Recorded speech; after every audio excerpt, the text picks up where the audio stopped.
प्रकार से ब्रह्मा जी सभी देवी देवताओं को कहते हैं कि यदुकुल में जन्म लेकर के, यादव वंश में जन्म लेकर के उनकी लीला में सहयोग करें, उनके साथ लीला करें। तो वासुदेव जी के घर स्वयं भगवान प्रकट होंगे। भगवान ने आकाशवाणी में ब्रह्मा जी को ऐसे समझा दिया। जब ब्रह्मा जी समाधि में लीन हुए तो विष्णु भगवान ने सारी बात ब्रह्मा जी को समाधि के द्वारा, आकाशवाणी के द्वारा उनको समझा दिया कि सभी देवी देवता जो है चल के वहां पर अवतार है और मैं जो है देवकी के आत्म गर्भ से अंशों के सहित यदुकुल में जन्म लेकर के उनकी लीला में सहयोग कर। तो वासुदेव जी के घर स्वयं प्रकट होंगे और उनकी प्रियतमा श्री राधा की सेवा के लिए देवांगनाएं जन्म ग्रहण करेंगी। जो देवांगनाएं हैं, जो अप्सराएं हैं, जो देवियां हैं, वो लोग जा करके उनकी सेवा के लिए वहां पर अवतार ग्रहण करेंगी। तो वो जो है उनकी सखी और सहेली बनेंगी। तो इस प्रकार से भगवान ने सबको समझा दिया और समझाने के बाद भगवान शेष भी अपने प्रिय का कार्य करने के लिए उनसे पहले ही उनके बड़े भाई के रूप में जन्म ग्रहण करेंगे। जो कि जब रामावतार था तब शेष नाग ने जो है छोटे भाई लक्ष्मण के रूप में अवतार लिया था। और जब लक्ष्मण के रूप में अवतार लिया था तो सारे आदेश भगवान के ही चलते थे। जो राम जी कहते थे वही लक्ष्मण जी को मानना पड़ता था। तो उन्होंने कहा था कि यदि अगर अब दोबारा अवतार हमको पृथ्वी पर लेना पड़ेगा तो हम तुम्हारे बड़े भाई बनेंगे और हम आदेश का पालन करेंगे। तो भगवान ने तभी कह दिया था कि ठीक है, अब जब हमारा कृष्ण अवतार होगा तब जो है आप हमारे बड़े भाई बनना। तो शेषनाग जी बिल्कुल तैयार हो गए और इतना खुश हो गए कि कहने लगे कि मैं अपने प्रिय का कार्य करने के लिए उनसे पहले ही उनके बड़े भाई के रूप में जन्म ग्रहण करूंगा। तो उन्होंने तुरंत योग माया को आदेश दिया। शेषनाग जो जिस सैया में लेते रहते हैं वो शेषनाग का अवतार बलदाऊ जी थे। तो अपनी योग माया को तुरंत आदेश दिया और आदेश देने पर भी अपने अंश के रूप में अवतार ग्रहण करेगी। तो इस प्रकार से प्राचीन काल में यदुवंशी राजा सूरसेन थे। राजा सूरसेन मथुरा के राजा थे, बहुत प्राचीन समय में, बहुत पहले। तो जब सूरसेन राजा थे तो एक बार उनके पुत्र वासुदेव जी का विवाह करके अपनी नवविवाहिता के साथ घर जाने के लिए रथ पर सवार हुए। तो जब रथ पर सवार हुए तो उग्रसेन का पुत्र कंस था। उग्रसेन का पुत्र कंस था और सूरसेन का पुत्र उग्रसेन था। तो इस प्रकार से जब उग्रसेन का पुत्र कंस अपनी चचेरी बहन देवकी को प्रसन्न करने के लिए उसके रथ पर घोड़ों के रास पकड़कर स्वयं हाँकने लगा। जब भगवान वासुदेव की और देवकी की शादी हुई तो कंस इतना खुश था जैसे डोली विदा करने के लिए जो है वो रथ में चढ़ गया और चढ़ करके स्वयं ही घोड़ों की लगाम को संभाल लिया और संभाल करके इतना खुशी हो गया कि वो मारे खुशी के पागल हो गया। तो घोड़ों की लाश पकड़कर जब स्वयं हाँकने लगा तो जैसे ही हाँकने लगा तो कुछ दूर चलते ही उसको आकाशवाणी होती है। जब रास्ते में उसको आकाशवाणी हुई तो कंस को संबोधित करके कहा कि अरे मूर्ख, तू जिसको रथ पर बैठा करके ले जा रहा है उसके 8वें गर्भ की संतान तुझे मार डालेगी। तो जब इस प्रकार से आकाशवाणी हुई तो कंस को लगा कि यार ये आदमी संतान इसकी मुझे मार तो डालेगी, तो मैं इसको क्यों छोड़ूं अभी, क्योंकि छोड़ दूंगा तो फिर मेरे हाथ से निकल जाएगा मौका। तो उसने जो है वहीं पर रथ को रोक देता है, और जब उस आकाशवाणी को सुनता है तभी सुन करके उसने अपनी तलवार कमान से निकालता है और निकाल करके अपने बहन को मारने के लिए तैयार हो जाता है। जब मारने के लिए तैयार हो जाता है तो यह काम देखकर वासुदेव जी ने उनको शांत करने के लिए विविध प्रकार से समझाया। कहा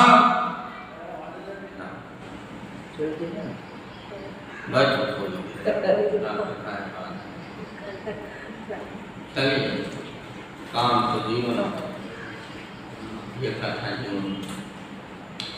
तो जब इस प्रकार से आकाशवाणी सुनते ही कंस के चकाचौंध हो गया कि इसका 8वां पुत्र जो मुझे मारेगा, तो उसने सोचा कि इनको मैं अभी दोनों को समाप्त कर देता हूँ, तो ना होगा 8वां पुत्र और ना मुझे कोई मारेगा। तो इस प्रकार से कंस जब अपनी तलवार निकाल करके उन्हें मारने लगा, तो वासुदेव महाराज जो उनको समझाने लगे कि अरे कंस, तू इतना मूर्खता क्यों कर रहा है, जिस बहन को इतना लाड प्यार से तूने इतने दिन से पाला, उसी बहन की हत्या करने जा रहा है, निर्मम हत्या कर रहा है।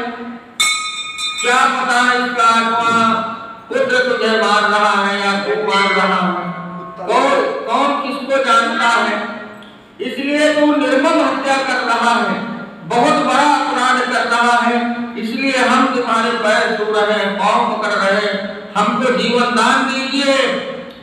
और अगर आपको इतना विश्वास नहीं है कि हम आपके साथ गलत करेंगे, तो मैं आपको आज वचन देता हूं कि आज के बाद जितने भी पुत्र होंगे मेरे, मैं सबको एक एक करके ला के तुमको दूंगा, लेकिन हमें जीवन दान दे दीजिए।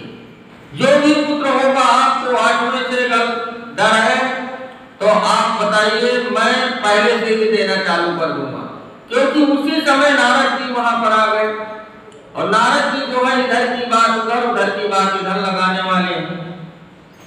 तो उन्होंने कंस को समझाया कि अरे मूर्ख, तू क्या समझ रहा है कि इसका 8वां संतान ही तुझे मारेगा, क्या पता पहले वाला मार दे। बोला क्यों, आकाशवाणी जो उसने तो मुझे 8वां पुत्र बताया। तो बोला देख, 8 लाइन खींचो तुम इधर से, 8 लाइन जब खींच लेना, जब बताना, तो उसने 8 लाइनें खींचा। बोला खींच लिया, बोला हाँ। बोला तो इनको इधर से गिनो, तो उसने इधर से गिनती चालू किया तो इधर 8वां आया। फिर बोला उधर से गिनती चालू करो, तो उधर से गिनती चालू किया तो इधर 8वां आया। तो बोला कि पता ना तुझे कौन सा पुत्र मार, जरूरी थोड़ी है कि 8वां मारेगा, ये तो भगवान की माया है, भगवान तुझे छल से कैसे भी मार सकते हैं, इसलिए जो तू छोड़ रहा तो यू गलत कर रहा भाई। भगवान जो है किसी तरह से उसके पाप का घड़ा भरना चाहते हैं, इसलिए उन्होंने नारद जी को इस प्रकार से समझा करके भेजा कि जाकर के उसके दिमाग में और भ्रम भर दिया जाए, ताकि जितना ये पाप करेगा, जितना बालकों की निर्मम हत्या करेगा, उतना जल्दी हमको अवतार ग्रहण करना पड़ेगा।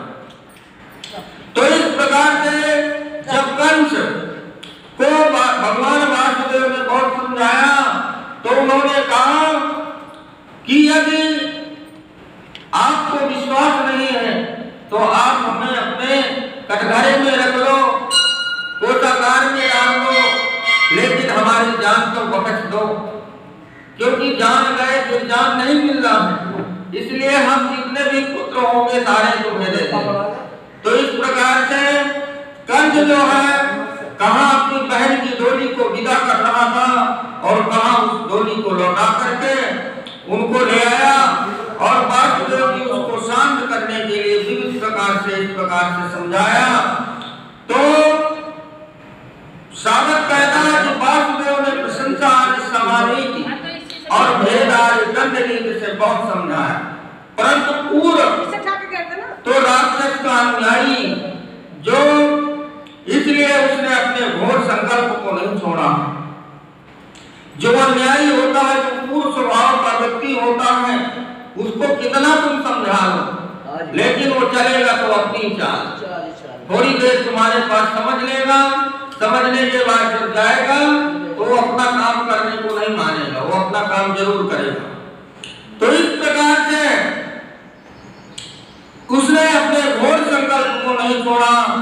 तब वासुदेव जी ने कंस का हाथ देख करके विचार किया कि किसी भी समय ये समय जो टाला मिलता है, ये मृत्यु का समय जो है, इसको टाला जाए, इसके बाद जो भी होगा तो देखा जाएगा। तो बुद्धिमान पुरुष को जहां तक उसकी बुद्धि और बल साथ है तो मृत्यु को टालने का प्रयत्न करना चाहिए। जैसे कि आदमी को पता है कि ये गलत जगह है, वहां पर जाएंगे तो हमको खतरा होगा, वहां हमें दिक्कत होगी, तो उस जगह से हमको जहां तक हो तहां तक बचना चाहिए। इंसान को इसीलिए भगवान दिमाग इतना दे रखा है कि वो अपने बुद्धि से विवेक से काम ले। जब तक वो विवेक से काम नहीं करेगा तब तक उसकी मृत्यु टल नहीं सकती है। तो प्रयास यही करना चाहिए कि जो हमारे साथ गलत होने वाला है तो उसको हम टाल सकें। फिर भी प्रयत्न करने वाले का कोई दोष नहीं रहता है। अगर तुम प्रयास करते हो उसके बावजूद आपके साथ कोई घटना घटती है तो उसमें आपका कोई दोष नहीं होता। इसलिए इस मृत्यु रूपी कंस को अपने पुत्र को दे देने की प्रतिज्ञा करके मैं इस दीन देवकी की जान को बचा सकता। वरना अगर इस कंस को आज मैंने बच्चे देने की सौगंध नहीं लिया तो ये आज देवकी को जान से मार देगा। तो उसने ऐसा निश्चय किया अपने मन में वासुदेव जी ने, और बहुत सम्मान के साथ पापी कंस को बड़ी प्रशंसा की। बोला आप तो बहुत अच्छे इंसान हो, आप हमारे ऊपर दया कीजिए।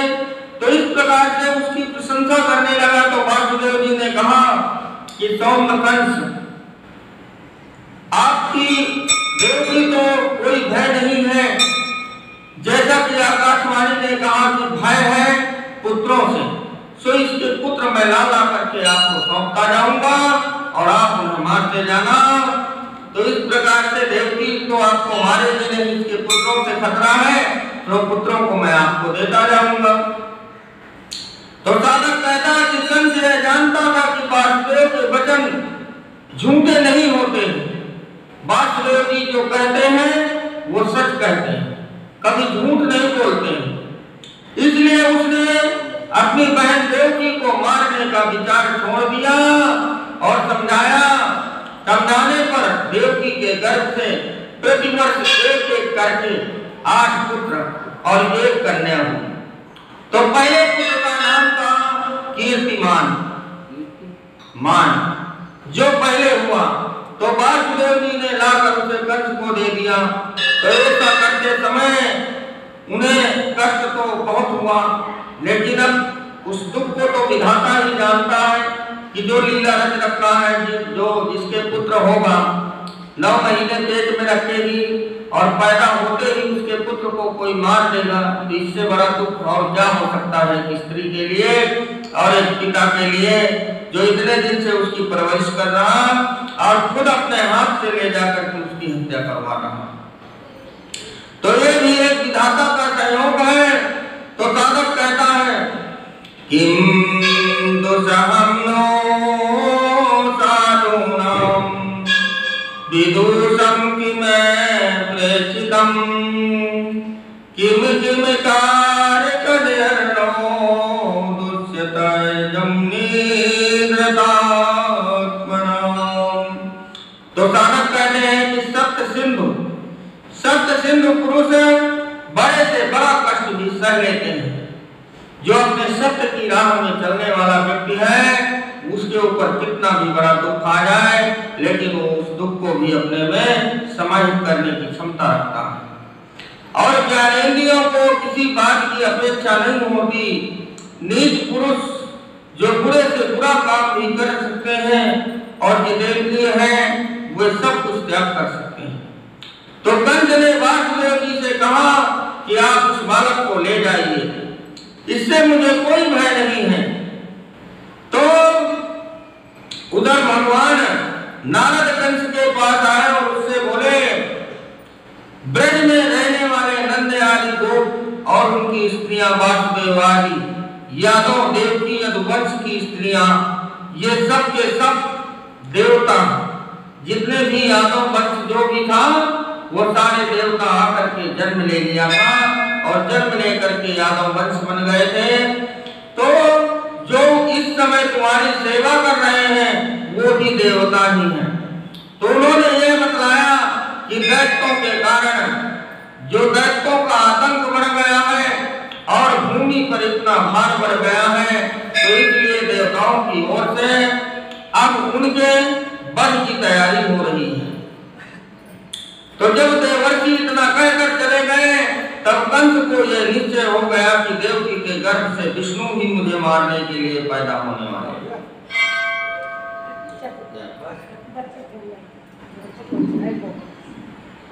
तो जब नारद जी ऐसा कंस को कह गए, तो कंस को विश्वास हो गया कि ये सब देवताओं की प्लानिंग बन रही है और ये सब मेरे मारने के लिए प्लानिंग बना रहे हैं और जो है भगवान विष्णु ही मेरे मारने के लिए अवतार लेने वाले हैं।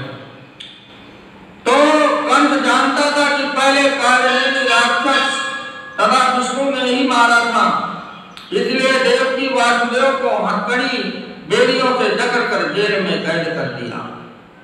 और जब जेल में कैद कर दिया तो जो जो बच्चे होते गए उन्हें मारता गया। कंस ने अपने पिता को भी कैद कर दिया, सूरसेन को भी, उग्रसेन को भी कैद कर दिया।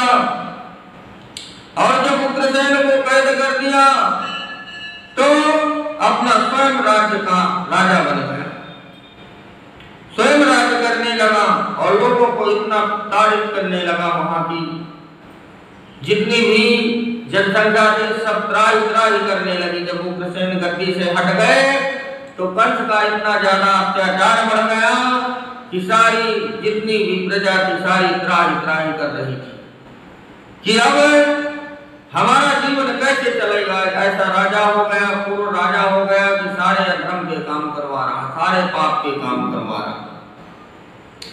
तो जब भगवान देखते हैं कि अब कंस का बहुत ज्यादा पाप से भर चुका है, तो वो वहीं से अपने तीर सागर से बड़े बड़े देख रहे हैं और कहते हैं कि अब हमारे चलने का समय बहुत नजदीक आ चुका है, अब हमको चलना चाहिए और गर्भ में प्रवेश करना चाहिए। तो वो स्तुति करने लगे कि सप्तमो वैष्णवं धाम यमनंतम प्राच्यते। जो सातवां गर्भ हुआ देवकी का, वो माँ वैष्णवी महाप्रकन्या के रूप में जन्म लिया। अगर्भो बभूव देवकया हर्षतो विवर्धनः भगवान अपि विश्वात्मा विदित्वा कंस जवाम्यहम् यदुना निजानातं योगे माया समादिशम्।